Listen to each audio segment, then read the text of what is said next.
So good evening to all of you. आज ही कल के होमवर्क में मैंने ये प्रश्न दिया था, फिर एक दो बच्चों ने लिख के इस पे अपलोड किया है। तो सबसे पहले हम इस प्रश्न पे ही बात करेंगे, कहाँ पे मेंस का आंसर राइटिंग में कितने एफर्ट्स आपके सही रहे और किस तरह से लिखा है और कहाँ पे कमियां रही हैं, किस तरह से आपको एक्सप्लेन करना है, उन सारी चीज़ों पे हम आज चर्चा करेंगे। तो क्लास शुरू के 5 से 7 मिनट हम इस प्रश्न पे चर्चा करेंगे, उसके बाद हम अपनी मेन क्लास में चलेंगे। क्योंकि जब आप लिखते हो ना, तो आपका मेन, आपको लगता है कि आपने अच्छा लिखा है, सब कुछ बढ़िया है, तो जो जो चीज़ें आपकी मेन पॉइंट्स हैं वो आपको ज़रूरी है कि आपको किस तरह से। 1-2 मिनट बाद हम क्लास स्टार्ट कर देंगे जैसे ही बच्चे जुड़ जाएंगे। तो अभी तक जो मैंने कल पढ़ाया, प्रीति, दीपमाला, कोई भी आपको डाउट हो, कल की क्लास से कोई क्वेश्चन हो, आप पूछ सकते हैं। फिर उसके बाद हम मेन क्लास अपनी स्टार्ट कर देंगे। अभी तक हमने केंद्र राज्य संबंधों के बारे में पढ़ चुके थे कि केंद्र राज्य संबंधों में किस तरह से हम वो करते हैं। आप चैट में लिख के भी क्वेश्चन पूछ सकते हैं।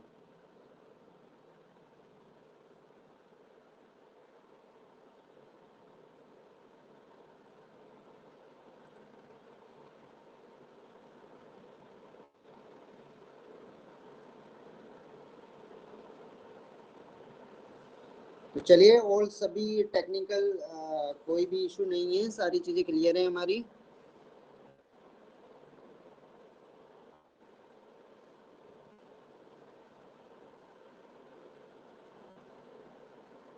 अभी हम कुछ चीज़ों पे चर्चा करेंगे। सबसे पहले इस प्रश्न को देख लेते हैं।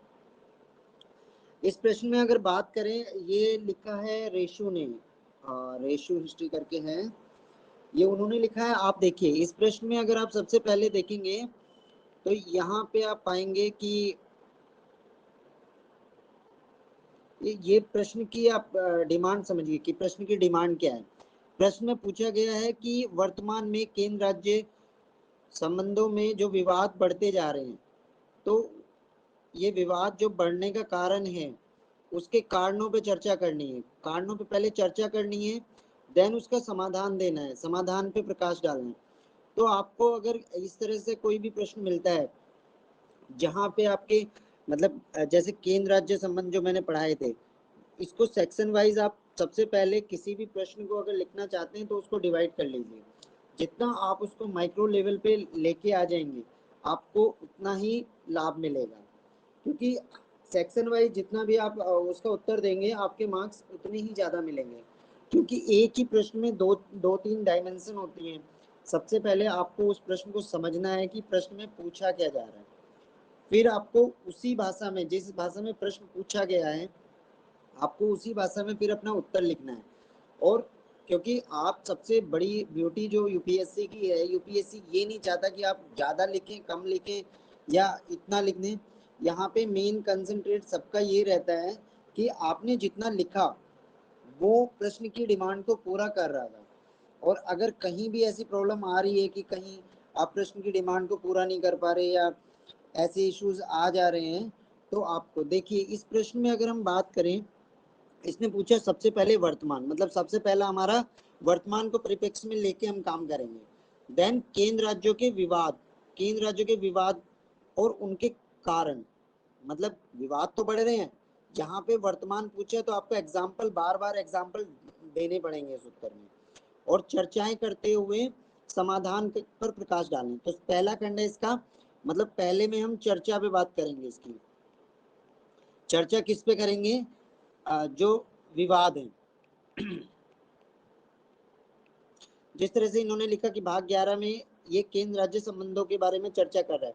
भूमिका और बेहतर हो सकती थी इसमें, कि इसमें जैसे आप सबसे पहले ये लाइन तो आपने चली कर दी, लेकिन यहाँ पे भूमिका को थोड़ा सा और बढ़ा के वर्तमान के एक दो विवाद यहाँ से स्टार्टिंग में आप डाल सकते थे। जैसे बंगाल का मैंने बार बार बताया है कि बंगाल और बिहार का आप एग्जाम्पल ले सकते हैं कि बंगाल बिहार का जो भी विवाद चल रहा है, तो एक लाइन में आपने भूमिका बना दी, एक एग्जाम्पल डाल दिया।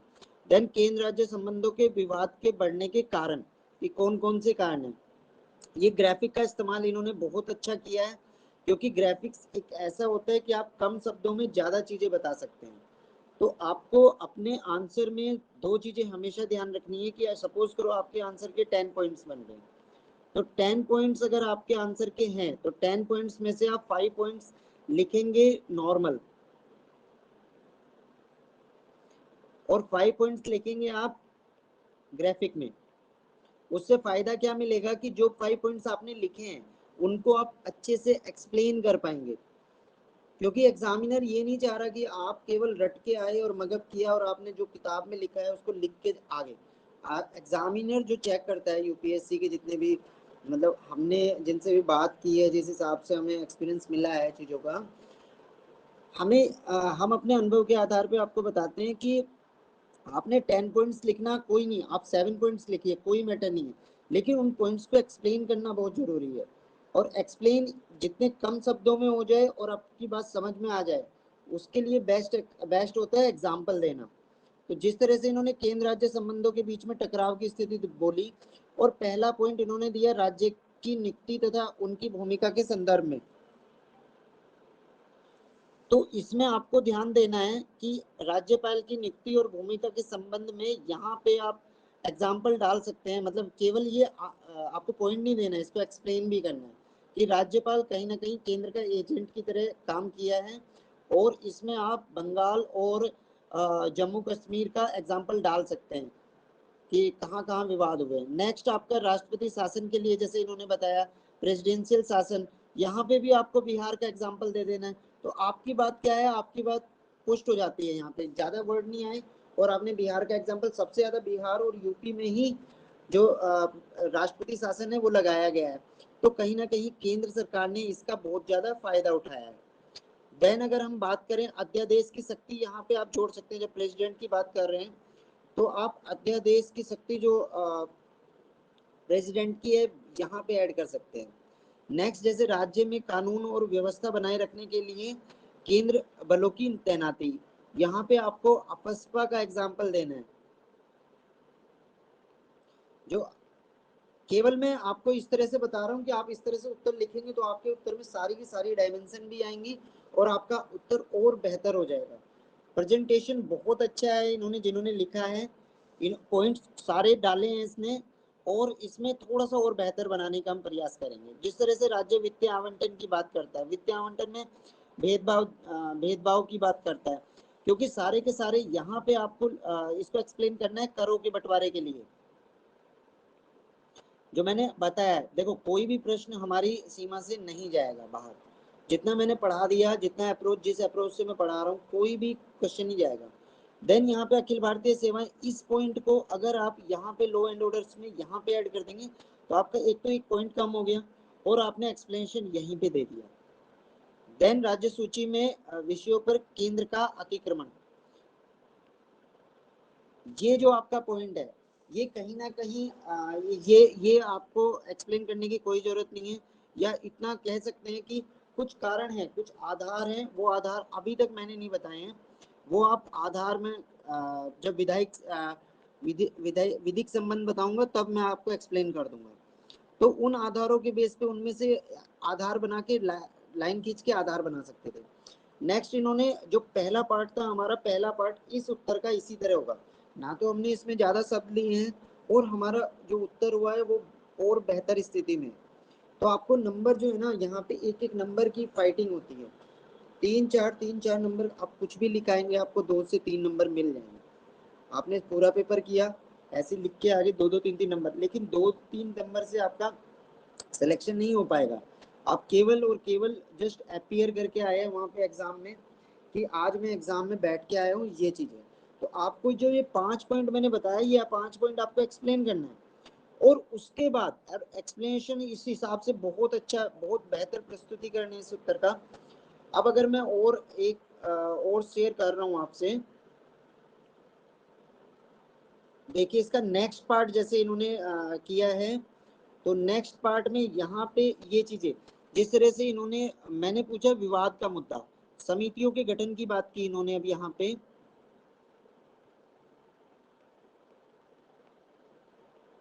समितियों के गठन की बात की, सारी समिति बता दी यहाँ पे, इतनी सारी समिति मतलब ये भी प्रेजेंटेशन अच्छा है, लेकिन इतनी सारी समिति बताने का, ये आपको देखो आनंदपुर साहिब का इन्होंने लास्ट में एग्जाम्पल भी दिया है, तो ये आपका ये एग्जाम्पल अगर यहाँ पे ही दे देंगे तो ज्यादा बेहतर है।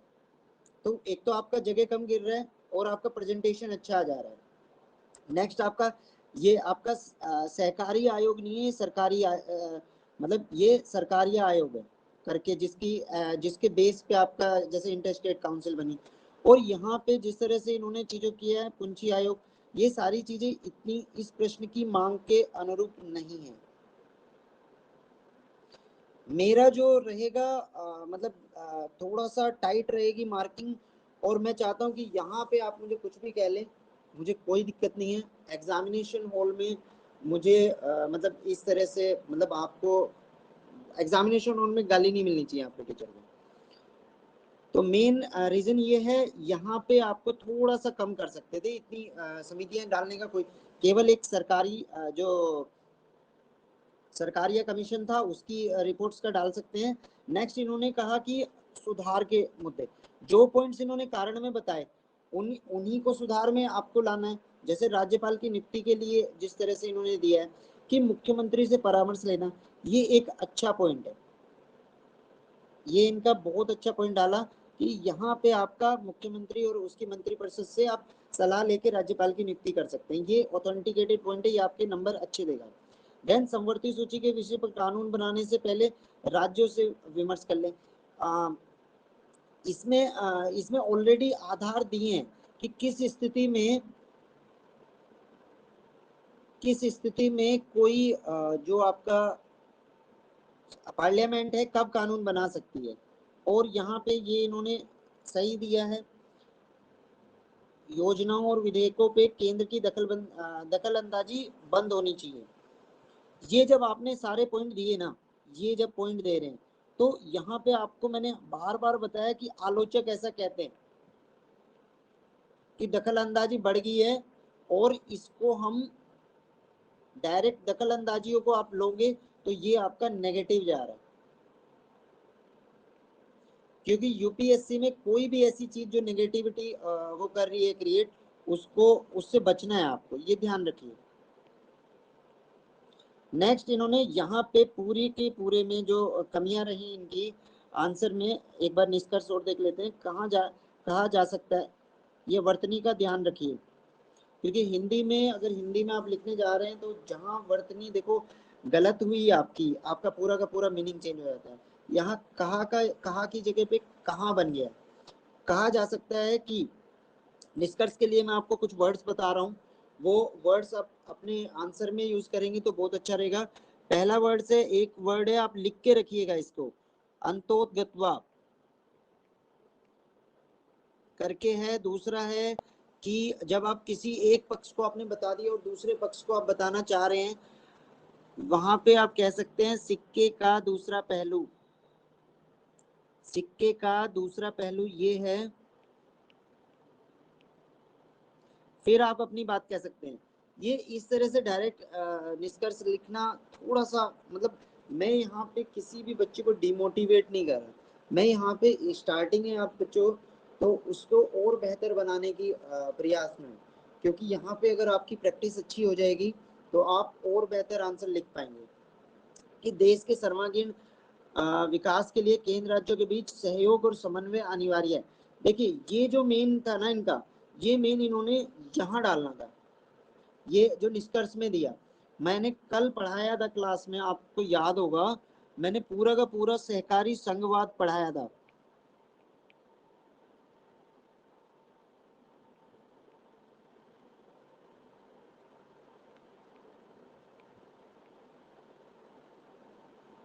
आप सहकारी संघवाद को डाल के जो सॉल्यूशन है उसमें उनकी जो जैसे इंटर स्टेट काउंसिल थी, आपकी जोनल काउंसिल जो है उसका, फिर आप नीति आयोग जो अभी नीति आयोग है, ये एग्जाम्पल देंगे तो आपका प्रश्न और प्रभावशाली होगा। आई होप यहाँ तक आपको समझ में आया। निष्कर्ष आप लिखेंगे जो आपने पूरा का पूरा लिखा है, मतलब उसमें एक आइडिया। दूसरी चीज, प्रश्न को उत्तर को लिखते समय हमेशा संतुलन में रहना।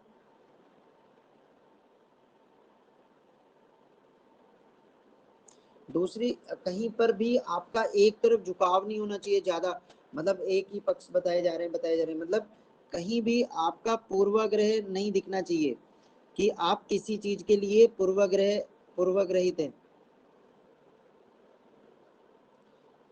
तीसरी चीज आपको ध्यान रखना है कि कहीं भी एक अगर आप नेगेटिव चीज कह रहे हैं तो वहां पे आपको नेगेटिव में आलोचक का नाम लेना है। नेक्स्ट, अगर कोई आप ऑथेंटिक चीज कह रहे हैं कहीं भी, अगर आप कहीं किसी को कोड कर सकते हैं, जैसे किसी कोई सुप्रीम कोर्ट ने या जिस तरह से इन्होंने समितियों के बारे में बताया उस तरह से आप लिख सकते हैं। तो आई होप जो डिमांड है उसकी आप समझ चुके हैं कि किस तरह से उत्तर लिखना है।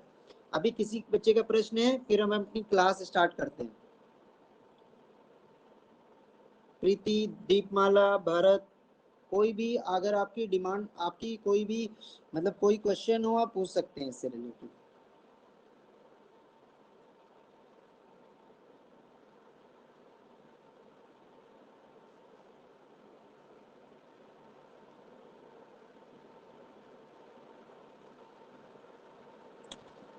आई होप क्लास आगे चले हम अपनी मेन क्लास से।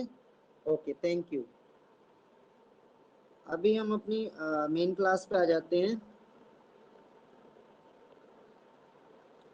चलिए, आई होप आपकी पढ़ाई अच्छी चल रही है। अब हम अपना मेन आज का टॉपिक जिस तरह से हमने कल कहाँ तक पढ़ा था,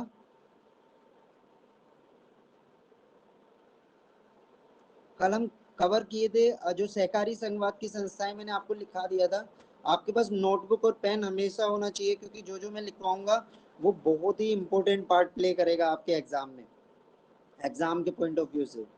आज सबसे पहले हम पढ़ेंगे जिस हिसाब से है कि योजना आयोग और योजना आयोग पढ़ेंगे। देन हम पढ़ेंगे आपका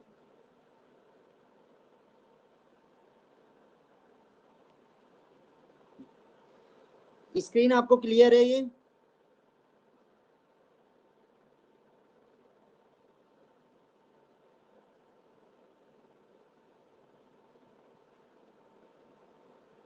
प्रीति, आप क्लास का पूछ सकते हैं अभी, बोलिए।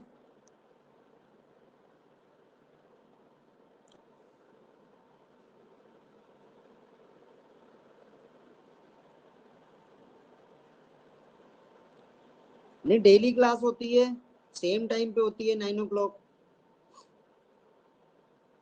डेली कंटिन्यू पॉलिटी चल रही है, जो जो हमने पढ़ा है अभी तक सारी की सारी क्लासेस टाइम से हैं। और आज ज्योग्राफी की क्लास भी होगी इस क्लास के जस्ट बाद।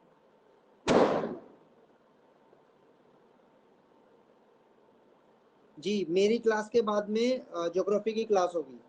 थोड़ा सा ज्योग्राफी वाले सर को थोड़ा सा टाइम का इश्यू पड़ रहा था, लेकिन वो सारे प्रॉब्लम सॉर्ट आउट हो गए हैं। तो मेरी क्लास के बाद ज्योग्राफी की क्लास होगी। चलो लेट्स स्टार्ट अवर क्लास, ठीक है। नहीं, वो 3 बजे थोड़ा सा वो टाइमिंग का इशू चल रहा था। 3 बजे वाली क्लास अभी 10 बजे होगी, वो टाइमिंग का थोड़ा सा एडिटिंग नहीं कर पाए, आपको अपडेट नहीं कर पाए। वो 3 बजे वाली ही क्लास अब मेरी क्लास के बाद होगी, ज्योग्राफी की जो क्लास होगी। I hope clear. अब क्लास चलते हैं। Okay, thank you. अब देखिए, सबसे पहले हमें अगर केंद्र राज्य संबंधों की हमने बात की तो वहां पे अभी भी कहीं ना कहीं क्वेश्चन योजना आयोग को, नीति आयोग को मिला के क्वेश्चन यूपीएससी पूछ लेता है, या वर्तमान के पहलुओं को देखते हुए। जिस तरह से मैंने प्रश्न में उत्तर लिखने की उसमें प्रीवियस में बताया आपको कि अगर वर्तमान की बात कर रहा है तो आपको वर्तमान के एग्जाम्पल देने हैं उसमें, क्योंकि वो पूछना चाह रहा है कि आप करंट से रूबरू हैं या नहीं, कि करंट की आपको कितनी नॉलेज है, कि करंट आप पढ़ भी रहे हैं केवल बेसिक पढ़ के आगे, तो उस हिसाब से। तो इसी तरह थोड़ा सा ये मतलब ये आप ये ले लीजिए कि योजना आयोग पढ़ेंगे तभी आपको नीति आयोग समझ में आएगा।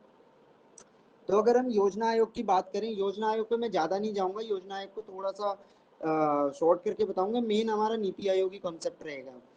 योजना आयोग की अगर हम बात करें, योजना आयोग जिस जिस तरह से देश आजाद हुआ जब हमारा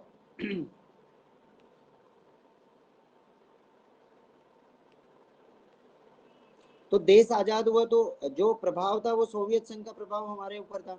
सोवियत संघ के प्रभाव के कारण यहाँ पे हमें योजनाबद्ध तरीके से विकास करना था। मतलब जिस तरह से योजनाएं सोवियत संघ में यूएसएसआर की योजनाओं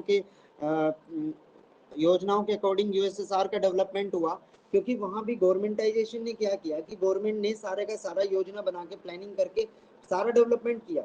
तो रूस का अगर आप हिस्ट्री में पढ़ेंगे तो उन्होंने क्या किया था, उन्होंने बहुत कम समय में बहुत तीव्र गति से विकास किया।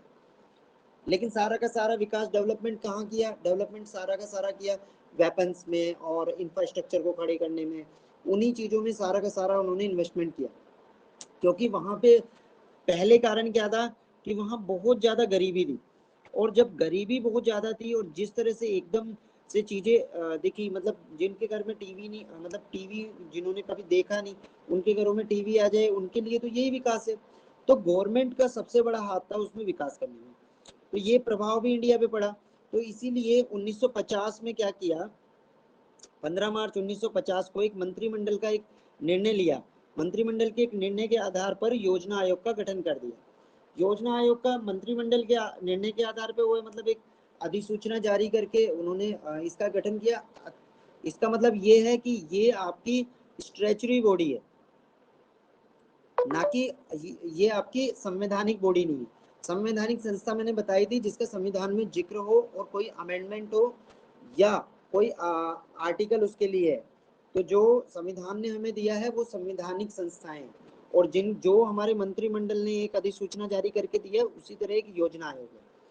देन ये संविधानेतर है, इसके लिए सही वर्ड गैर संवैधानिक कहीं भी यूज नहीं करना, ये एक संवैधानेतर संस्था है।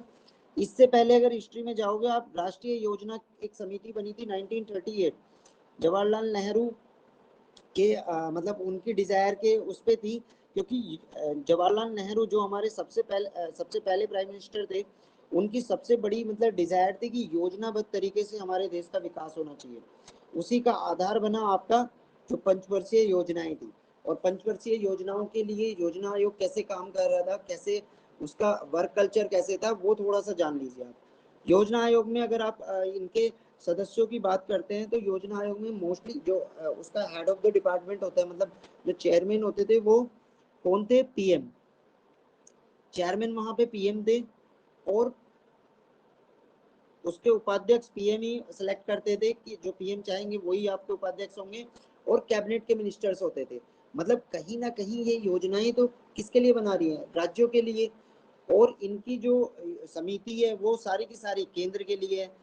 तो वहां पे जैसे पिछला प्रश्न था उसमें योजना आयोग जैसी संस्थाएं एक विवाद का बहुत बड़ा कारण है, क्योंकि राज्य कहते थे कि हमें भी योजना आयोग जैसा, मतलब योजना आयोग में हमारी भी कहीं ना कहीं एंट्रेंस होनी चाहिए। क्योंकि अगर कोई योजना राज्य के लिए बनाई जा रही है, कुछ भी आप बना रहे हैं, तो उसमें कहीं ना कहीं राज्यों की भी सहमति तो आवश्यक है ना, कि आपने केंद्र ने अपने बंदों को रखा और योजना बना दी, फिर योजना का क्रियान्वयन भी कर दिया, फिर खुद ही समीक्षा भी कर ली। तो इस तरह से अगर कार्य देखो, यहाँ योजना निर्माण भी कर दिया इनके द्वारा, फिर क्रियान्वयन हुआ उस योजना का और उसकी समीक्षा भी कर दी।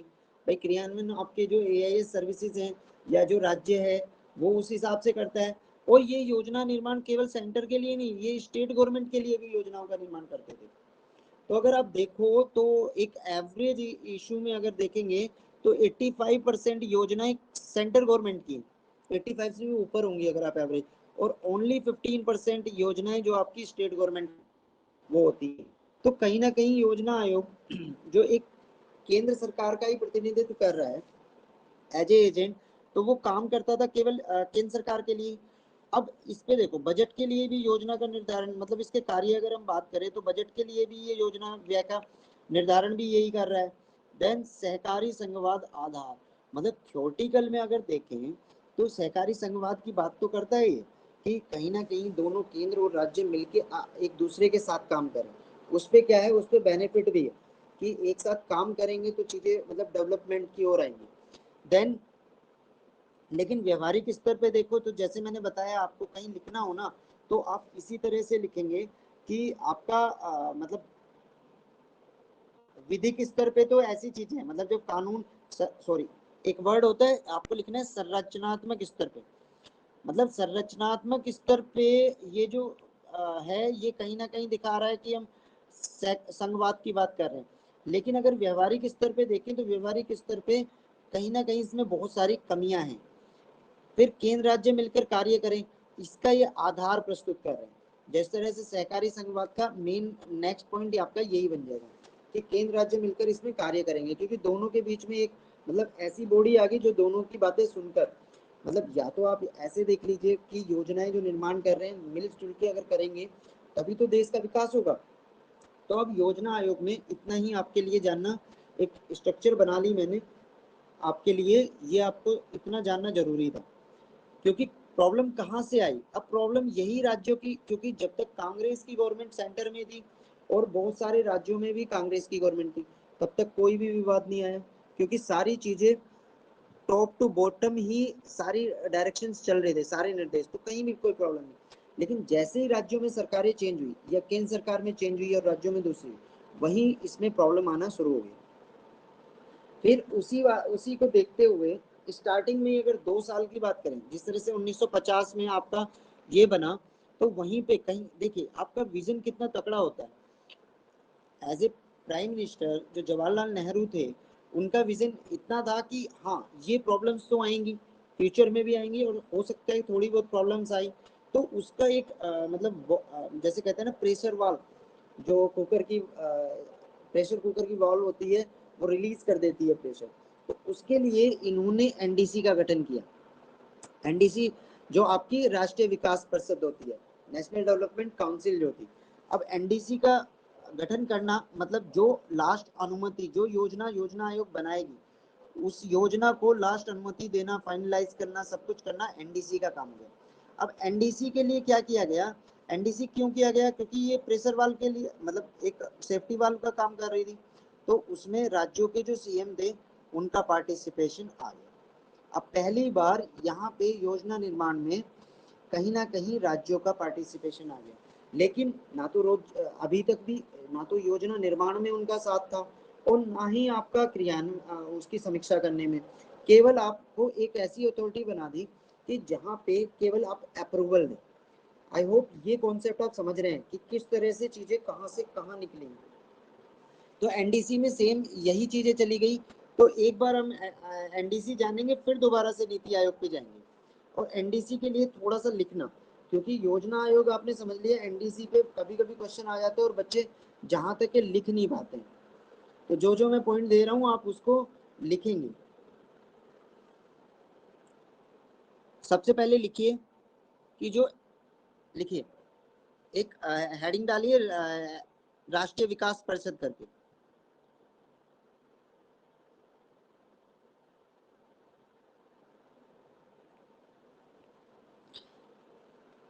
1952 में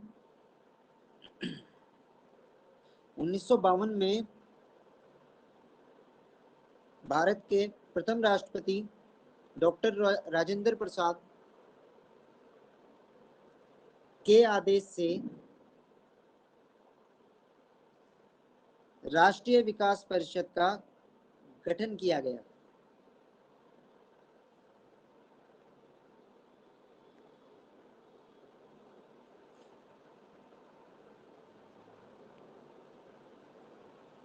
जिसका अध्यक्ष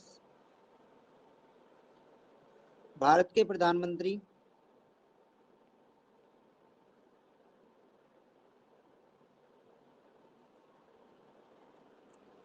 जिसके सदस्य सभी राज्यों के सीएम प्लस यूटी के प्रशासक, यूटी में आपके प्रशासक होते हैं ना, और दिल्ली और पौंडीचेरी के जो आपका सीएम, जहां पे सीएम है वहां पे सीएम ही जाएगा। पुडुचेरी के आपके दोनों यहाँ से सीएम, यहाँ पे आपके पीएम हो गए। ये चार्ट भी बना लेना, आप लिखते रहना। तथा योजना आयोग के सभी सदस्य।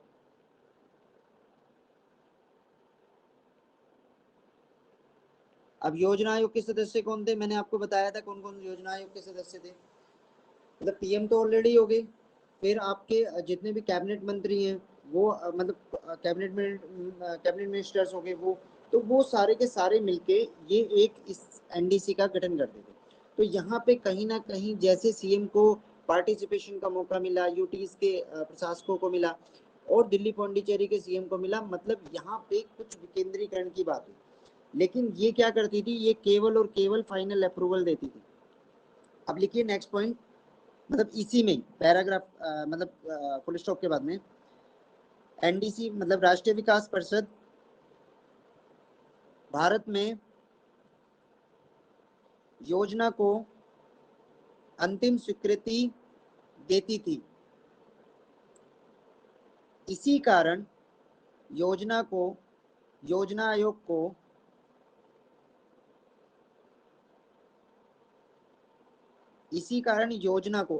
आयोग नहीं सॉरी, इसी कारण योजना को संघीय स्वरूप मिलता था।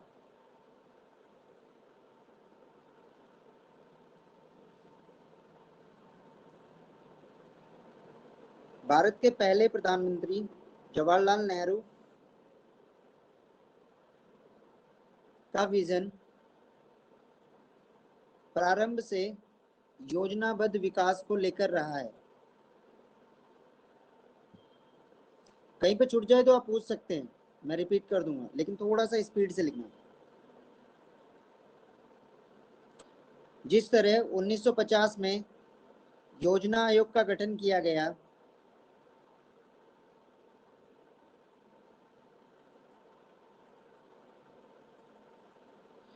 जिसके अध्यक्ष प्रधानमंत्री, एक उपाध्यक्ष और उसके सदस्य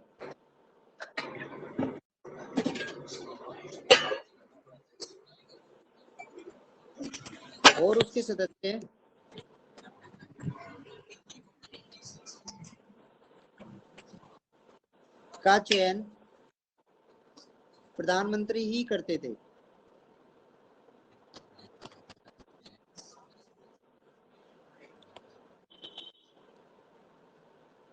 फुल स्टॉप। कालांतर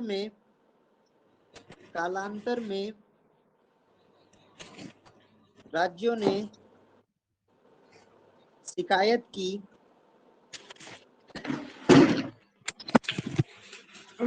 कि यह राज्यों के लिए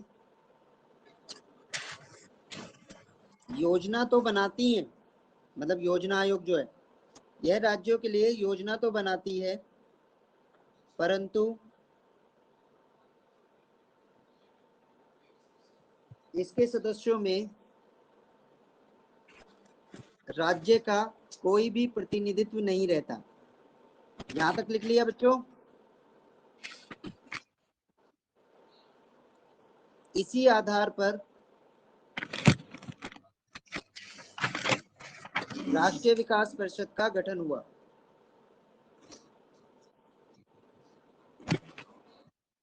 हेलो सर, एक बार और रिवाइज करवा देंगे क्या? मैं थोड़ा लेट ज्वाइन हुई तो मुझे पता नहीं। थोड़ा सा ये टॉपिक शिवानी कवर हो जाने दो, मैं इसको रिकैप कर दूंगा। आप लिखिए जहां से आप वहां से लिखिए। सर तो आप अभी क्या क्वेश्चन लिखवा रहे हो या फिर पैराग्राफ, मतलब कुछ? नहीं, अभी मैं नोट्स करवा रहा हूँ, जो मैं पढ़ा रहा हूँ उसको लिखवा भी रहा हूँ ना। ठीक है सर। हाँ ठीक है। अब देखिए इसमें प्रॉब्लम कहाँ आ रही थी, प्रॉब्लम यहाँ आ रही थी कि जैसे पहले वो योजना आयोग योजना बना रहा था।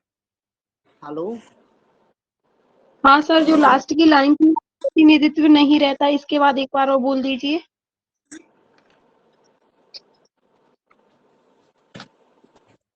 राज्यों ने शिकायत की, वहां से ना? Yes sir. राज्यों ने शिकायत की कि यह राज्यों के लिए योजना तो बनाती है, परंतु इसमें राज्यों का कोई प्रतिनिधित्व नहीं रहता।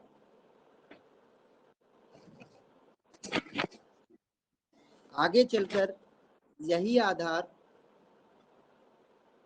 मेरे वर्डिंग्स में थोड़ा सा चेंज हो सकता है क्योंकि मतलब सेंटेंस भूल जाता है ना, तो उस वजह से थोड़ा सा, कहीं देख के तो वो करते ही नहीं है, तो थोड़ा सा चेंजेस होगा, लेकिन वर्ड बिल्कुल वही रहेंगे। सर अभी आप राष्ट्रीय विकास परिषद पढ़ा रहे हो क्या? हाँ, योजना आयोग, राष्ट्रीय विकास परिषद और नीति आयोग, ये सारा का सारा एक कॉम्बिनेशन में पढ़ाया जाएगा। और सर ये वाला ये टॉपिक पूरा कंप्लीट हो गया, केंद्र राज्य संबंध? नहीं नहीं नहीं, ये उसी का पार्ट है। यहाँ पे हम हाँ, इन चीजों को भी पूरा ये तो बहुत करेंगे, बड़ा और है। वो उसी में विवाद का मुद्दा चल रहा था, तो वही चीजें हम एक दूसरे का मतलब पूरा कॉम्बिनेशन में कवर कर रहे हैं इसको। अभी 2-3 क्लासेस उस पे और होंगी, क्योंकि ये सबसे कॉम्प्लिकेटेड इशू है, केंद्र राज्य संबंध जो है, और यहीं से सारे प्रश्न आते हैं। अभी मैं रिकैप कर दूंगा उसको। अब समझिए कि जिस तरह से क्या हो रहा था कि, लिख लिया बच्चों सभी ने? अभी तो किसी का नहीं छूटा। सर मेरा छूट गया, मेरे को बता दो एक बार और। ठीक है, मैं सर कभी कभी एक सेकंड, क्लास लेट चालू होती ना, तो मुझे लगा कि 9:30-10 बजे होगी, इस कारण लेट हो गई। चलिए आपको मैं रिकैप करा दूंगा, कोई दिक्कत नहीं है उसमें। एक सेकंड, थोड़ा सा ये कवर कर लेने दीजिए सभी बच्चों के लिए कि योजना आयोग में क्या हो रहा था कि योजना 2 बार सेम सदस्यों के बीच में जा रही थी, क्योंकि एनडीसी के सदस्य भी आपके योजना आयोग के सदस्य इसमें थे सेम, और योजना इन्होंने ही बनाई है, इन्होंने ही सारी चीजें करी हैं, फिर ये एनडीसी में चली गई, तो ये कहीं ना कहीं प्रॉब्लम्स आ रही थी ये सारी मिलके, कि एक ही चीज को हम 2 बार मतलब 2 बार सेम उस पर भी चेकिंग भी कर रहे हैं, ये सारी चीजें करके, तो यही जब प्रॉब्लम्स थी। देखिए आपके जो अभी वर्तमान के पीएम है ना, नरेंद्र मोदी जी, इनका विजन रियली में अगर देखा जाए बहुत ही मतलब दूरदृष्टि वाला है। अब योजना आयोग और एनडीसी सेम डुप्लीकेसी जॉब कर रहे थे, बस केवल योजना आयोग जो 1952 में बनाई गई, 1952 में, वो सिर्फ इसलिए बनाई गई थी कि सहकारी मतलब संघवाद की एक आधार मिले संघवाद को, जबकि कारण नहीं था। अगर मान लो यहीं पे योजना आयोग का थोड़ा सा मतलब चेंजेस कर देते तो एनडीसी की जरूरत ही नहीं पड़ती कहीं भी। तो यही पीएम मोदी ने किया कि जब ये सारी चीजें इतनी कॉम्प्लिकेटेड हो रही हैं, एक ऐसी संस्था बनाई जाए कि जहां पे राज्यों का भी प्रतिनिधित्व हो और अप्रूवल भी वहीं मिल जाए। मतलब भाई अब एक बात बताइए, जो चेयरमैन है वो आपका पीएम है, योजना आयोग का भी और यहाँ भी, और अगर मान लो यहाँ पे कोई भी चीज दोनों में पीएम है और दोनों में अप्रूवल जा रहा है, तो 2 अलग अलग बॉडी क्यों? तो इसीलिए नीति आयोग का जन्म हुआ। अब यहाँ पे ये आपका कवर हो गया, लेकिन इसमें एक चीज ध्यान रखना, एक प्रश्न लिखना जो आपको मतलब होमवर्क में भी लिखना है, नोट डाउन कीजिए पहले, वो आप लिख के दिखाएंगे मुझे। नीति आयोग की पूर्ववर्ती संस्था, नीति आयोग की पूर्ववर्ती संस्था, पूर्ववर्ती पूर्ववर्ती मतलब उससे उसकी एंशिएंट जो आपकी एंसेस्टर जो रहते हैं, पूर्ववर्ती संस्था योजना आयोग तथा राष्ट्रीय विकास परिषद हैं। टिप्पणी करें। अभी जब आप नीति आयोग मैं पढ़ाऊंगा तो आपको समझ में आ जाएगा पूरा का पूरा कि क्या सीन। अब शिवानी, अब मैं रिकैप भी कर दूंगा और उसी मोड में चल रहा हूँ जहाँ पे हम पढ़ रहे थे पहले। हाँ सर, थोड़ा ऐसा बताना कि मैं नोट्स भी बना लूं। बिल्कुल बिल्कुल। सबसे पहले आज हमने क्लास में किया था, रेशु ने जो मैंने कल का होमवर्क दिया था, जो क्वेश्चन दिया था, उसको लिख के दिखाया था, तो उसको मैंने उठाया कि कहाँ पे मेंस के आंसर राइटिंग में बच्चों को प्रॉब्लम्स होती है, तो मैंने उस पे कुछ पॉइंट्स बताए थे कि इस तरह के, वो मैं अपलोड कर दूंगा यहाँ पे, और इसमें बाद में भी देख लेना कि उसमें हाँ कहाँ सर, वो कहाँ उसकी। क्वेश्चन बिल्कुल। मैंने भी पढ़ा था, केंद्र राज्य संबंध हाँ, विवाद। तो उसपे जो उसपे आंसर किस तरह से उसका लिखना है वो मैंने सारा बताया, एक स्ट्रक्चर बनवा दिया कि किस तरह से आपको लिखना है। उसमें मैंने बताया कि एक की पॉइंट था उसमें कि अगर आपको कोई भी क्वेश्चन लिखना है, कोई भी किसी भी क्वेश्चन का आंसर देना है, तो आपको ध्यान रखना है कि अगर सपोज करो आपके पास 10 पॉइंट है किसी चीज के लिए, तो उन 10 पॉइंट में से आपको 10 के 10 तो नहीं लिख पाएंगे आप। अगर सेम लिख के आगे तो वो केवल एक बुक का मगअप करके आप लिख के आए, तो आपको 5 पॉइंट लिखना है वहां पे जिनका एक्सप्लेनेशन देना है, और 5 सर। पॉइंट को आप ग्राफिक में बना के आ सकते हैं। ये मैंने उनको उसमें बताया था। दूसरी चीज क्या बताई कि जैसे आप एक पॉइंट दे रहे हैं, उनका एक्सप्लेनेशन दे रहे हैं, और कहीं आप ग्राफिक का इस्तेमाल कर रहे हैं, तो वहां पे उसका कम शब्दों में एक्सप्लेनेशन, मतलब उसको क्लियर करना। एक आप एग्जांपल दे दीजिए। अगर सपोज करो हम बेस्ट क्रिकेटर की बात बता रहे हैं और उसमें हमने सचिन का नाम ले दिया बेस्ट बैट्समैन के बारे में, तो वो ऑटो इटसेल्फ, मतलब एग्जामिनर को पता चल जाए कहना क्या चाह रहा है। तो इस तरह से आपको, और जैसे आप प्रश्न लिखते हैं तो 2 भागों में आपको प्रश्न लिखना है। पहला ग्राफिक्स यूज करने हैं, मैप यूज करने हैं आपको ज्यादा से ज्यादा, और एक आपका पैराग्राफ या पॉइंट वाइज, मतलब जो आपका थ्योरेटिकल ऐसे लाइन वाइज जो लिखते हैं आप, इन दोनों तरह से आप लिखने की आदत बनाइए। क्योंकि सिंगल, या तो आप ग्राफिक्स से पढ़ा लिखें, या सिंगल में कहीं भी नंबर नहीं आएंगे। जो मेडिकल वाले और इंजीनियरिंग वाले बच्चे हैं वो यही काम करते हैं, दोनों का मिक्सअप करके, ये भी और ये भी, तब आपके मार्क्स और खुद को भी अच्छा लगेगा। क्योंकि कभी कभी सर, मेंस में क्या होता एक तो ग्राफिक का यूज करना है, प्लस है, ग्राफिक्स में ही सारा आता है आपका, मैप्स जो आते हैं आपके, हाँ कोई भी आपको मतलब चित्र बनाना है, कोई जैसे हाँ। मतलब ये पूरा का पूरा जो पिक्चर आप देख रहे हैं सारा का सारा ग्राफिक का ही पार्ट है। कि यस सर। कभी कभी क्या होता है कि आपका पेपर पूरा नहीं हो पा रहा और आपको क्वेश्चंस आ रहे हैं, हो सकता है कि आपने कहीं टाइम डिले किया हो, तो उसका रिजल्ट ये है कि आप उसमें क्या कीजिए, उसमें ग्राफिक बना के आ जाइए। जितने ज्यादा ग्राफिक बनाएंगे और उसका एग्जाम्पल, जिस तरह से ग्राफिक बनाया आपने लिखा है यहाँ पे, तो उसका एक एग्जाम्पल, राज्यपाल की नियुक्ति का मतलब विवाद के बारे में बात कर रहे हैं, तो आप बंगाल का और केंद्र सरकार का विवाद दे सकते हैं, या जम्मू कश्मीर का और केंद्र सरकार का विवाद दे सकते हैं। राष्ट्रपति शासन की बात कर रहे हैं, तो अगर आप बिहार केवल लिख देंगे तो एग्जामिनर समझ जाएगा कि यहाँ पे दुरुपयोग हुआ है राष्ट्रपति शासन का। तो हमने यही अभी तक बात की थी। फिर हमने योजना आयोग की बात की कि योजना आयोग का मैंने समझाया कि किस तरह सोवियत संघ के प्रभाव में आके किस तरह से काम किया। फिर मंत्रिमंडल के एक निर्णय से योजना आयोग का गठन किया गया। क्यों योजना आयोग का गठन किया गया? क्योंकि यहाँ पे प्रभाव था, और जो हमारे माननीय प्रधानमंत्री जी थे, उनका एक विजन था कि हमारे देश का विकास योजनाबद्ध तरीके से होना चाहिए। देखिए, फेसबुक, सोशल मीडिया और जितना भी व्हाट्सएप, यूनिवर्सिटी है, ये कुछ भी कहें, अगर मान लो जवाहरलाल नेहरू जी के बारे में या किसी के भी बारे में, आप अगर आपको एडमिनिस्ट्रेटिव अफसर बनना है तो अपने दिमाग में ये, मतलब आप नोट डाउन करके अपनी आंखों के आगे रखिए जो मैं आज बोल रहा हूँ। आपको सबसे पहले पूर्वाग्रह से दूर होना है, कि कोई भी पूर्वाग्रह बचपन से आज तक जो आपके वैल्यूज में आया हो, वैल्यूज में इनकलकुलेट हुआ हो, या फैमिली की वजह से, स्कूल की वजह से, या सोशल बिहेवियर की वजह से, उन सबको आप निकाल दीजिए अगर कहीं भी उसमें पूर्वाग्रसित नेगेटिविटी आती है। क्योंकि वो कांग्रेस गवर्नमेंट हो, बीजेपी गवर्नमेंट हो, कोई भी गवर्नमेंट हो, गवर्नमेंट, आपको गवर्नमेंट के साथ ही काम करना है, उनके विजन को ही पूरा करने के लिए आप एडमिनिस्ट्रेटिव अफसर बनेंगे।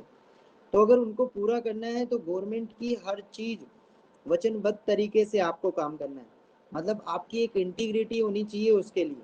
तो इंटीग्रिटी आपको बनने से पहले, तो मैं इसीलिए बच्चों आपको बताता हूँ कि आप सोचिए कि आप पहले से ही अफसर बन गए, फिर आप उस हिसाब से काम करेंगे जिस हिसाब से आप एक एडमिनिस्ट्रेटिव अफसर, मतलब एक आईएएस काम करता है। तो जो चीजें आपकी, मतलब जैसे इंटीग्रिटी कहते हैं ना, इंटीग्रिटी को एक लाइन में अगर कहा जाए तो वो मनसा वाचा करुणा, मतलब गीता में पूरा का पूरा एक ही लाइन में समझा दिया है, जो मन से, वचन से और कर्म से, तीनों में एकीकरण हो जिसका, उसी को इंटीग्रेट कहते हैं। सत्यनिष्ठा वही है।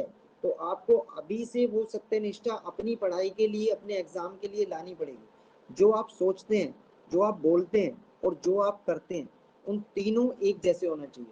हो सकता है कि आपको आस पड़ोस वाले, आपके रिलेटिव्स या आपकी फैमिली कुछ दिन तक सोचे कि यार ये मतलब थोड़ा सा साइको हो गया, लेकिन देखो कुछ करना है ना तो बहुत सी चीजें इग्नोर करनी पड़ती हैं और आपको पता होना चाहिए क्या इग्नोर करना है। चलिए अब मेन टॉपिक, मतलब लंबी चली जाएंगी बातें अगर मान लो इस तरह से, तो आपको ये चीजें ध्यान रखनी है। फिर मैंने बताया था कि योजना आयोग के कार्य की योजना का निर्माण करना और क्रियान्वयन की समीक्षा करता है। फिर बजट के बारे में कि बजट के व्यय पे भी ये निर्धारण पे, तो योजना आयोग को आपको केवल इन्हीं लाइंस में कि अगर योजना आयोग के बारे में कुछ लिखना है तो आप एक ग्राफिक बना के या कुछ भी ये 4 पॉइंट लिख दें उसके कार्यों के बारे में।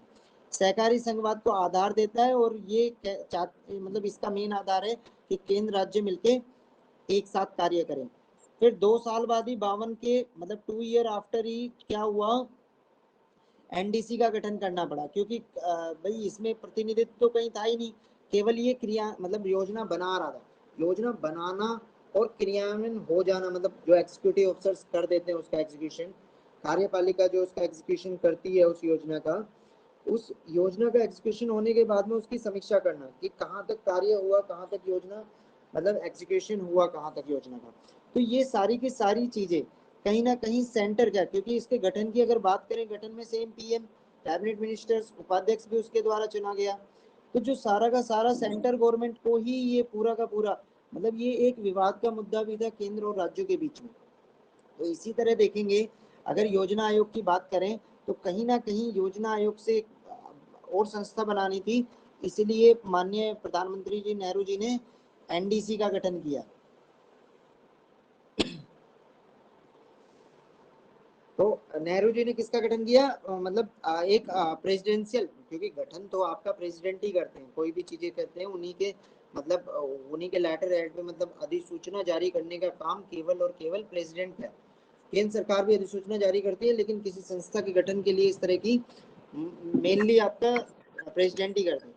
तो ये गठन किया गया सेम उसी आधार पे। अब इसका काम केवल एक एडिशनल बनाया कि इसमें जो राज्य के सदस्यों को, राज्य के सीएम को सदस्य बना दिया, सीएम कैंडिडेट आगे, यूपीज मतलब यूटीज के आगे जो आपके सीएम यूटीज के जो प्रशासक होते हैं, और दिल्ली पुडुचेरी के सीएम भी इसमें पार्टिसिपेट कर गए।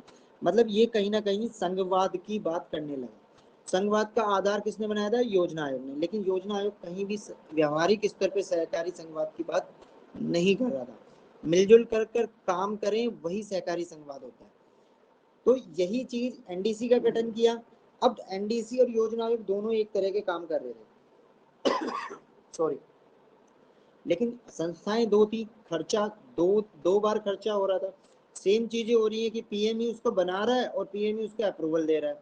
मतलब इस तरह से कहीं ना कहीं ये आप एग्जाम में मतलब डालेंगे तो आपको एक इम्पैक्ट पड़ेगा कि इस बंदे को डेप्थ नॉलेज है, मतलब यहाँ पे आपका कॉन्सेप्ट समझ में आता है।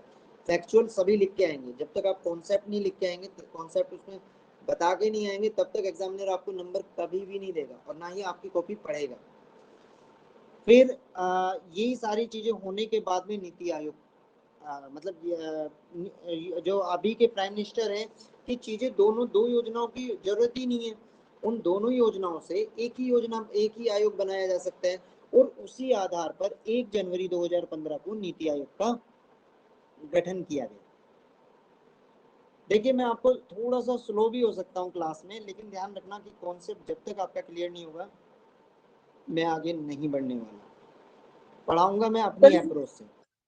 सर ये क्लास का पूरा वीडियो मिल जाएगा क्या ये बाद क्लास में? का पूरा वीडियो यूट्यूब लिंक में आप ग्रुप में है ना? Yes sir. तो टेलीग्राम ग्रुप पे सारी की सारी क्लासेस का 1 to 7 मतलब अभी तक 7 क्लासेस का पूरा वीडियो डला हुआ है उसमें, और इसका आपको आधा घंटे बाद भी क्लास के सेम हाफ एन आवर के बाद ही आपको मिल जाएगा। और अगर यहीं पे देखना है तो आपको रिकॉर्डेड सेक्शन में आपका एक रहता है ऐप पे ही, वहाँ पे रिकॉर्डेड सेक्शन में आपको टोटल जितने भी सब्जेक्ट जितनी भी क्लासेस हमारी चल रही है सारी की सारी आपको अवेलेबल है। हाँ सर, तो वो एक अभी दो क्लास अभी 2-3 दिन की मिस हो गई ना, उसको देखना था तो वो आपको वहीं बस। मिल जाएंगी, आपको ग्रुप पे भी पड़ी है पूरी, मैंने सीक्वेंस वाइज डाला है पूरा। हाँ ठीक है सर, आप कंटिन्यू कीजिए। नीति आयोग की बात करते हैं। अब नीति आयोग का लिखिए, नीति आयोग का नीति आयोग का गठन किया गया 1 जनवरी 2015, सेम मंत्रिमंडल के निर्णय के आधार पर, सेम उसी तरह मंत्रिमंडल के निर्णय के आधार पर 1 जनवरी 15 को। अब लिखिए, इसको नोट्स भी कीजिए, नीति आयोग हेडिंग डाल के कि 1 जनवरी 2015 को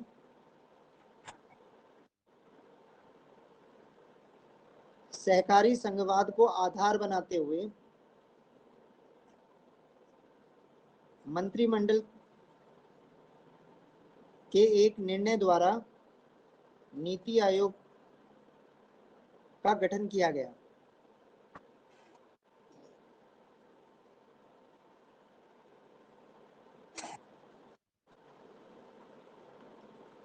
इसकी रचना में, मतलब अब इसके सदस्यों के बारे में हम बात करेंगे। इसकी रचना में इसके अध्यक्ष भारत के प्रधानमंत्री,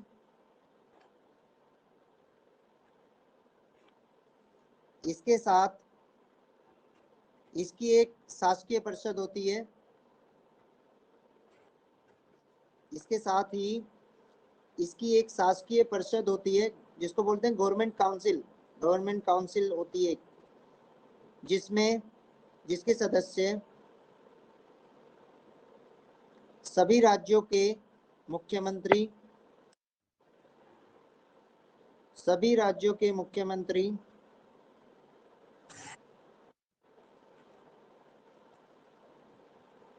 सभी राज्यों के मुख्यमंत्री और संघ राज्य क्षेत्र के प्रशासक, इसके साथ ही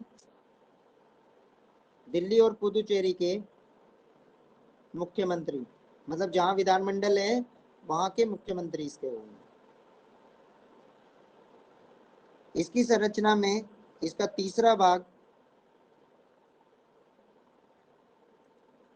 सांगठनिक सदस्यों के रूप में होता है,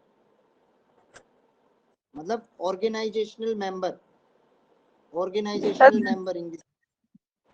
दिल्ली पुदुचेरी के मुख्यमंत्री के बाद क्या आएगा? मुख्यमंत्री इसके सदस्य होंगे,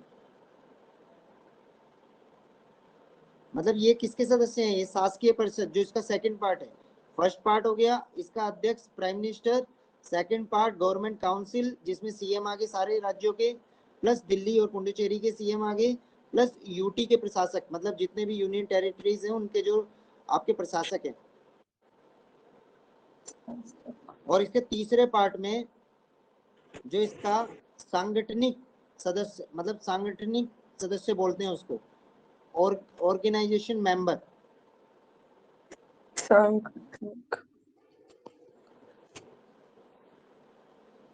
जिसमें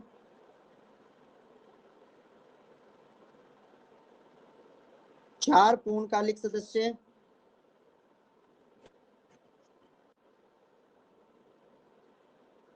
दो अंशकालिक सदस्य, चार कैबिनेट मंत्री,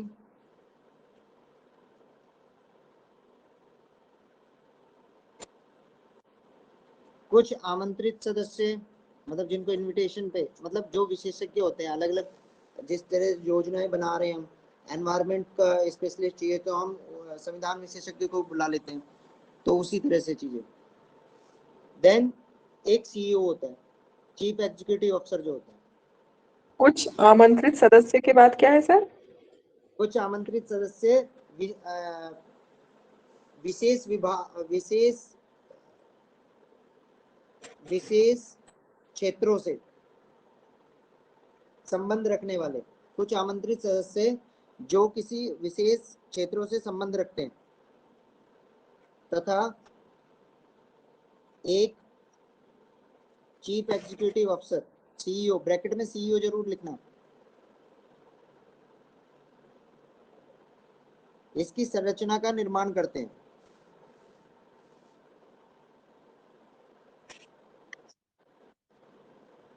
अब नेक्स्ट पैराग्राफ में नीति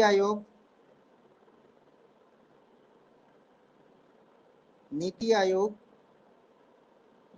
भारत सरकार के लिए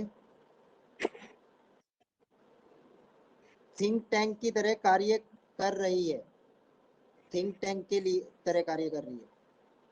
आप मुझे चैट बॉक्स में बताएंगे इसके पहले सदस्य कौन, मतलब पहले सीईओ कौन थे और अभी जो एट प्रेजेंट में सीईओ कौन है, बाद में, क्लास के बाद में। अभी लिखिए कि नीति आयोग भारत सरकार के लिए थिंक टैंक की तरह कार्य कर रही है। यह भारत के समग्र विकास की नीति तैयार करता है। Full stop.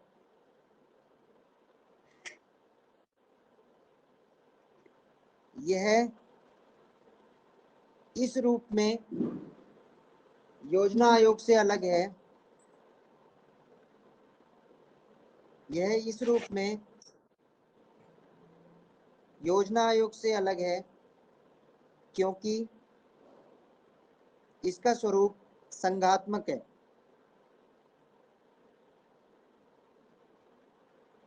और इसमें राज्यों के मुख्यमंत्री भी शामिल है।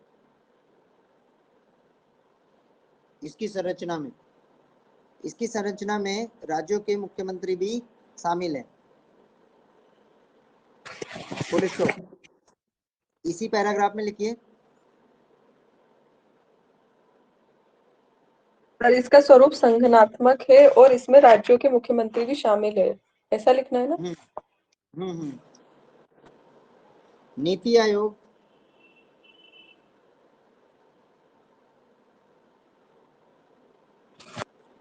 सहकारी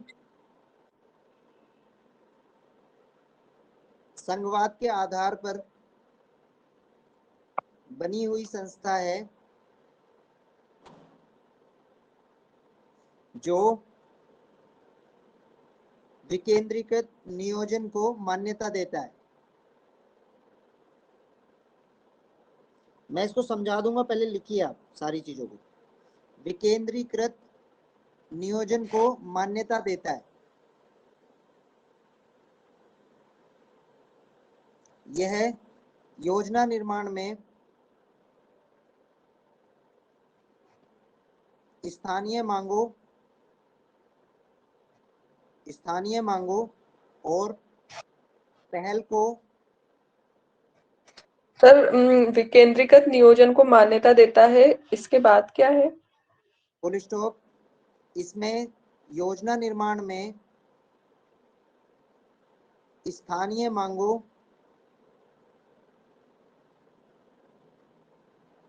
और पहल को योजना निर्माण में वरीयता दी जाती है।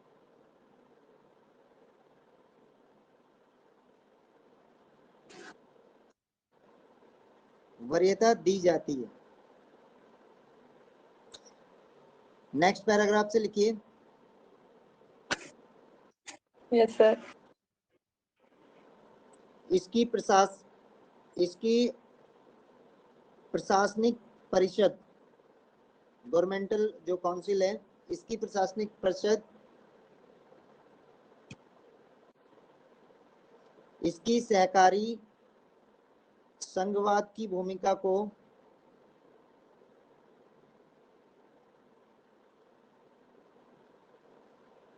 और ज्यादा पुष्ट करती है।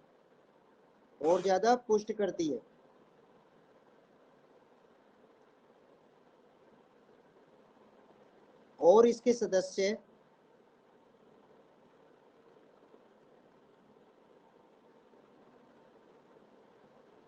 इसकी प्रकृति को गतिशील बनाते हैं, मतलब इसकी प्रकृति को गतिशील बनाते हैं। अब लास्ट पैराग्राफ लिखेंगे हम। योजना आयोग और नीति आयोग।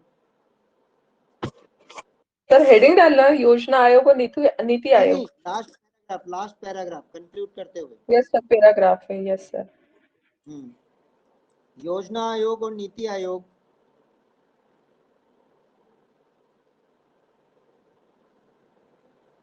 में मुख्यतः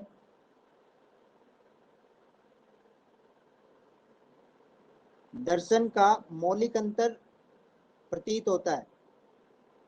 दर्शन का मौलिक अंतर मतलब दोनों की फिलोसफी में डिफरेंस है। जहां योजना आयोग इंपेरेटिव प्लानिंग की बात करता है। इंपेरेटिव ये वर्ड यहाँ से देख सकते हैं। Sir imperative mean? इंपेरेटिव आप ऐसे ही लिख दीजिए अभी। इम्पेरेटिव प्लानिंग, हाँ इंपेरेटिव प्लानिंग की बात करता है, जिसका अर्थ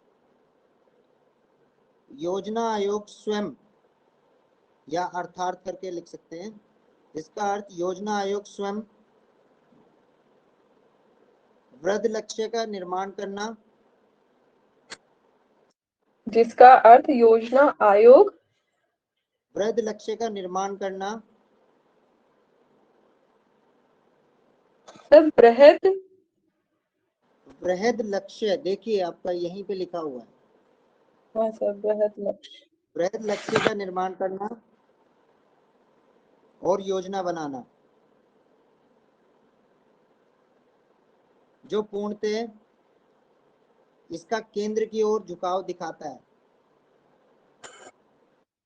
मतलब टॉप टू बॉटम अप्रोच रहेगी इसकी। ब्रैकेट में आप लिख सकते हैं याद रखने के लिए, टॉप टू बॉटम अप्रोच पे काम करता है। जो पूर्णतः केंद्र की ओर झुकाव को बताता है। वहीं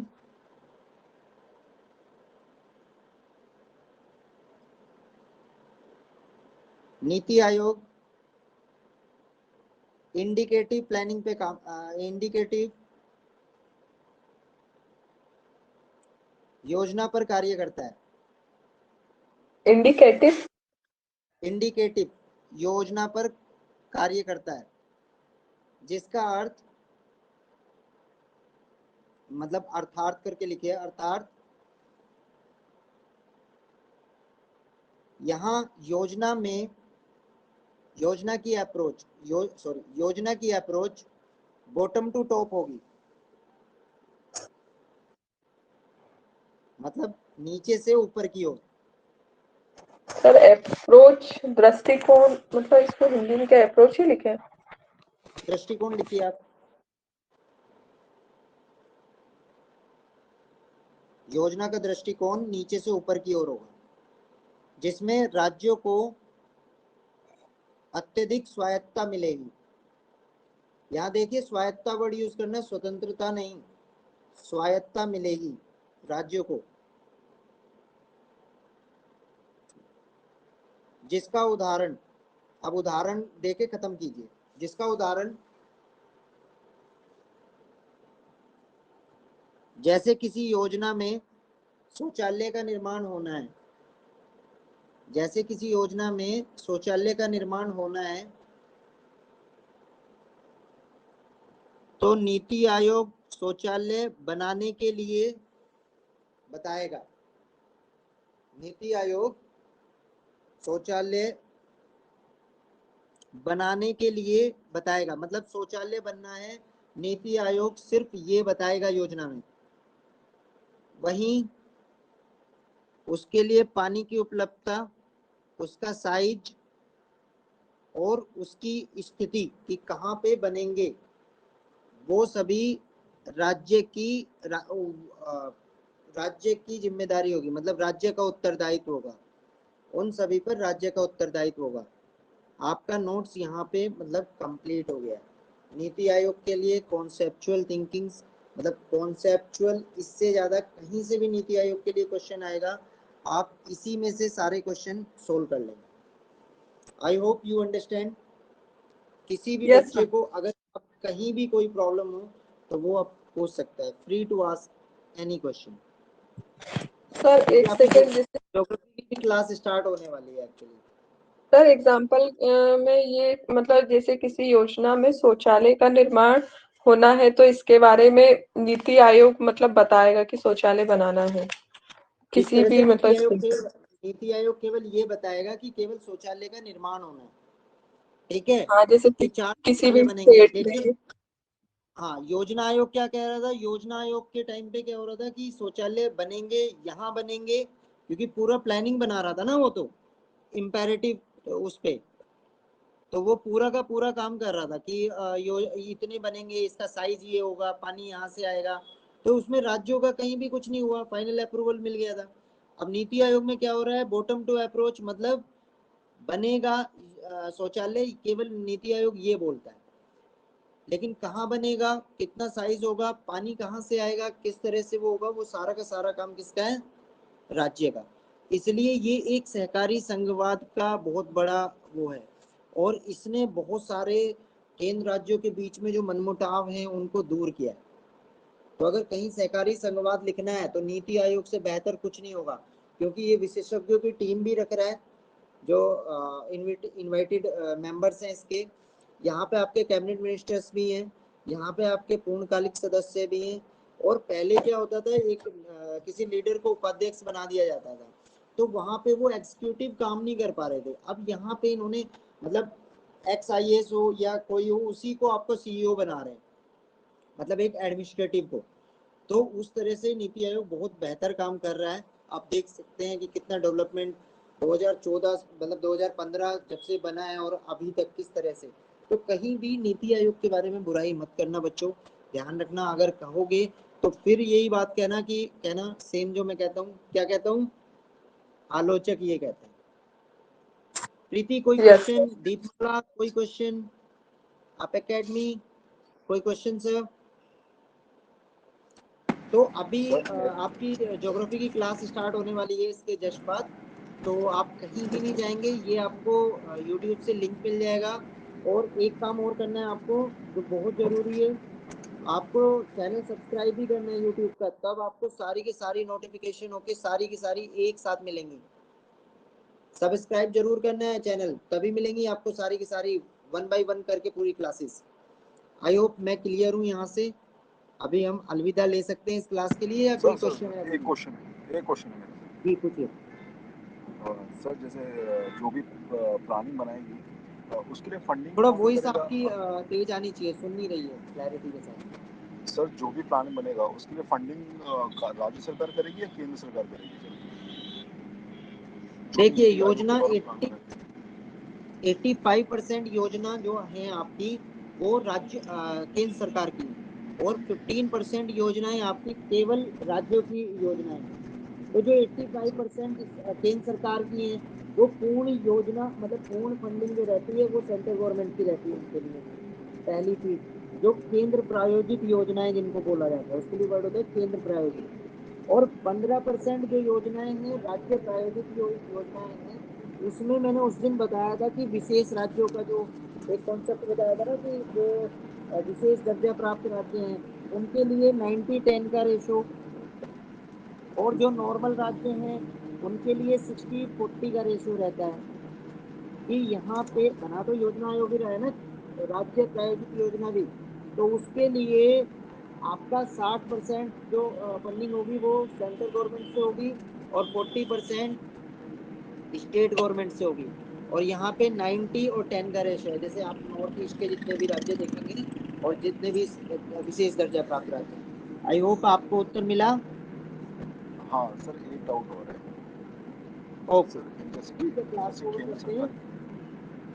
सर हेलो हेलो, सर, आपने ये पूछा था नीति आयोग के पहले CEO, क्या मैम? आपने नीति आयोग के पहले CEO के बारे में पूछा था जी, सर। तो पहले CEO तो अमिताभ कांत थे, वेरी और गुड, अभी अभी परमेश्वरम अय्यर है, जो अभी कुछ दिन वेरी पहले ही ज्वाइन हुए हैं। और अभी सर अभी मैं ये ज्वाइन। यस सर, आप बोलिए। नहीं नहीं, आप बोलिए। नो सर, मैं क्लास के बारे में पूछ रही थी, स्पेक्ट्रम, मतलब जो मॉडर्न हिस्ट्री है ना सर, उसके बारे में मैं ये बोल रही थी। जो स्पेक्ट्रम जो बुक है, मतलब वो पढ़ने में बहुत बोर लगती है सर, वो पढ़ ही नहीं जाती है। और उससे क्वेश्चन भी बहुत आते हैं, मतलब जो मैंने प्रीवियस ईयर क्वेश्चन वगैरह देखे हैं। तो सर देखिए, मैं सोच रही थी जो हिस्ट्री के लिए देखो, मैं हिस्ट्री ऑप्शनल का तो मैं मतलब आपको बहुत अच्छे तरीके से बता सकता हूँ। हिस्ट्री में क्या है ऑप्शनल। कि नहीं, यस। हिस्ट्री का मतलब मेरा हिस्ट्री सब्जेक्ट है, मैं नेट क्वालिफाइड हूँ JRF, तो उसमें कोई इशू नहीं है। मैं आपको बताऊं, जब मैं भी पढ़ा था तो मैं 17 राइटर्स पढ़े हिस्ट्री के, मतलब एक यस। टॉप मोस्ट जितने भी राइटर्स थे, फॉरेन राइटर्स थे, वो सारे के सारे पढ़े मैंने उसमें। जो आपको देखो, कहीं भी कोई चीज एक किताब में आपको पूरी नहीं मिलेगी, और यूपीएससी डिमांड करता है वर्सेटाइल अप्रोच की। तो वर्सेटाइल अप्रोच के लिए जिस तरह से मैं आपको बताऊं, VL ग्रोवर की जो किताब है जो है, उसमें आप ट्रीटी पढ़ेंगी, ट्रीटी उससे अच्छी संधियां कहीं नहीं लिखी हैं। मतलब जिस अच्छा। हिसाब से उन्होंने एक्सप्लेन किया है ना, वो मतलब ब्यूटीफुल है। अगर संधियों से रिलेटेड आपको कुछ भी पढ़ना है तो BL Grover one of the best वो है। स्पेक्ट्रम बीएल सबसे ग्रोवर। अच्छी बुक है। हाँ, BL ग्रोवर की जो बुक है, और spectrum one of the best book है। अगर उसमें आपको लेजी फील हो रहा है, हैजी फील हो रहा है, तो होने दीजिए, आप उसको एक बार नहीं 10 बार आपको पढ़नी पड़ेगी, सर जो क्योंकि मतलब उसका जो पहले के लास्ट में जो। अप्रोच रहता है ना वो। Yes sir. और उसमें विपिन चंद्रा का बताऊं, विपिन चंद्रा भी एक अच्छी बुक है। विपिन चंद्रा मतलब आपकी पढ़ी होनी चाहिए, ठीक है। लेकिन ये सारी चीजें आपके ऑप्शनल वालों के लिए, बच्चों के लिए रहती हैं। अभी केवल और केवल आप केवल स्पेक्ट्रम को पढ़िए, उसी को 3-4 बार पढ़नी पड़ेगी, उसका ऑप्शन हाँ, सिर्फ आपका विपिन चंद्रा है। सर तो सिर्फ स्पेक्ट्रम से भी मैंने बहुत क्वेश्चन मतलब देखे हैं, तो सर विपिन चंद्रा भी पढ़ना पड़ेगा? मेरा हिस्ट्री ऑप्शनल नहीं है। कोई, हाँ तो कोई जरूरत नहीं है।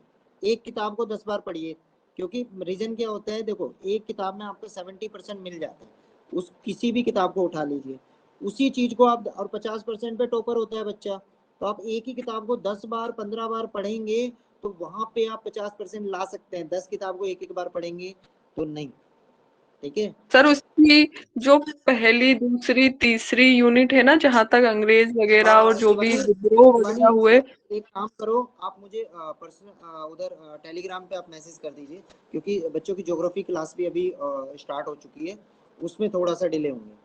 आप मुझे मैसेज करके ओके। पूछ सकते हैं, ठीक है। Sorry okay sorry sir. For this inconvenience. अभी क्लास ओवर करते हैं। यस। ठीक है सर, ठीक है। Thank you.